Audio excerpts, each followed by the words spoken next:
यहाँ पे हम लोग देखेंगे calculation of equivalent mass, calculation of equivalent mass. ध्यान दीजिएगा, कोई भी सब्सटेंस, एक हम यहाँ पे आपका एलिमेंट ले लेते हैं, एक आपका कोई ये कंपाउंड ले लिए, छोटा कंपाउंड लिए हैं, आप बड़ा कंपाउंड भी ले सकते हैं। चलिए बड़ा ले लेते हैं, कुछ H2SO4 ले लेते हैं। इससे और बड़ा अगर लेना है आपको तो KMnO4 ले लेते हैं। और लेना है आपका तो यहाँ से हम लोग K2Cr2O7 ले लेते हैं। ठीक है, ध्यान रखिएगा, कुछ कुछ है जो आसानी से बन जाएगा। जैसे यहाँ पे इक्विवेलेंट मास इसका मॉलिक्यूलर मास कितना, तो 24 बाई कितना हो जाएगा 2, तो यहाँ पे क्या हो जाएगा 12। ये आपका इक्विवेलेंट, ये मॉलिक्यूलर मास कितना 18 बटा इस पे टोटल चार्ज कितना होता है पॉजिटिव, तो 2 होता है, तो ये कितना हो जाएगा 9। अगर इसकी बात करें तो टोटल जो मॉलिक्यूलर फॉर्मूला है वो 98, और टोटल जो चार्ज है, पॉजिटिव चार्ज है, वो कितना है 2, तो ये हो गया 49। यहाँ पे ध्यान रखिएगा, यहाँ पे आपको हम कुछ होमवर्क भी देने वाले हैं और आपको ये बताने वाला भी है कि अगर ये एसिडिक मीडियम में है, किस में है, एसिडिक मीडियम, ये बेसिक मीडियम और ये न्यूट्रल मीडियम। ठीक है, अगर एसिडिक मीडियम में है तब इसका इक्विवेलेंट मास क्या होगा, तो इसके molecular mass by n factor, तो मॉलिक्यूलर मास m मान लीजिए और m बाई क्या करेंगे हम लोग n फैक्टर, तो n फैक्टर यहाँ एसिडिक मीडियम के लिए होता है कितना 5, कितना होता है 5।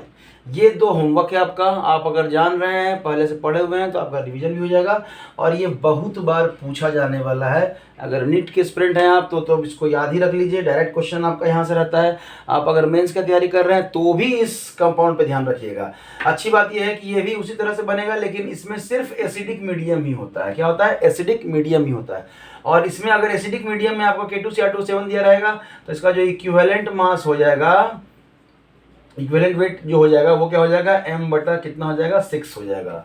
कैसे आया 6, तो ध्यान रखिएगा K2Cr2O7 ये अगर एसिडिक मीडियम में रिएक्शन करेगा, देखिए एरो, रिएक्शन के एरो के ऊपर अगर H+ दिया रहे, मतलब ये रिएक्शन किस मीडियम में हो रहा है, एसिडिक मीडियम में हो रहा है। किस रिएक्शन में हो रहा है, एसिडिक मीडियम में हो रहा है। चलिए तब है आपका यहाँ पे अगर हम लोग बात करें तो ये जो बनता है वो Cr+3 बनता है।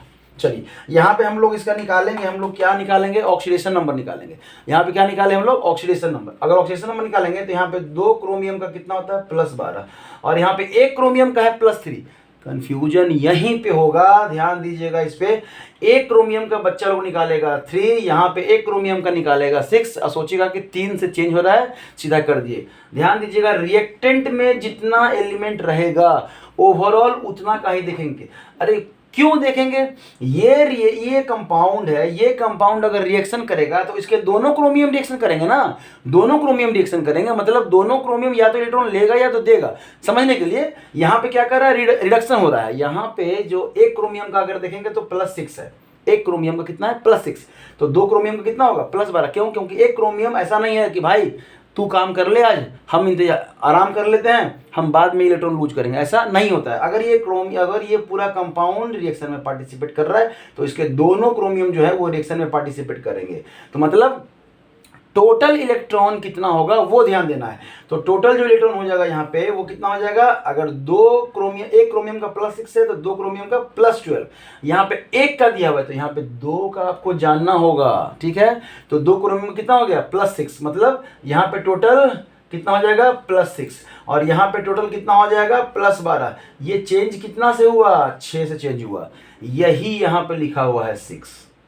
ध्यान रखिएगा, सबसे ज़्यादा गलती होने वाला ये जगह है। यहाँ बच्चा लोग देखता है +3 1 क्रोमियम का, यहाँ देखता है 1 क्रोमियम का +6, उनको लगेगा 3 से चेंज हो रहा है, ऐसा बिल्कुल नहीं है। दोनों क्रोमियम का आप देखेंगे क्योंकि 3 और 3 6 इलेक्ट्रॉन का लूज हो रहा है, तो जो इक्विवेलेंट मास हो जाएगा वो m/n फैक्टर आपका। ठीक है।